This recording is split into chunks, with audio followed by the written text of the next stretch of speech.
Alright, been crappy weather lately, so I haven't been able to do any videos, but I got my bike back from the shop with the repairs, except for the gas tank, which is still dented.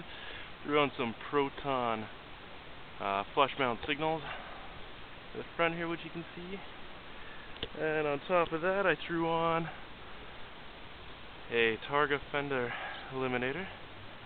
Overall, pretty happy with what the bike looks like now.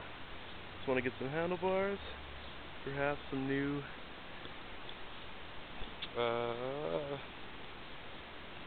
side mirrors eventually. Pretty happy with the look of it now. That's pretty much it. Just a quick little walk around, and nice and streamlined now. Fender eliminator certainly gives it a really nice look. Not too shabby.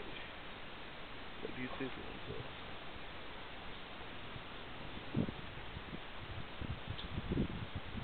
And that's it.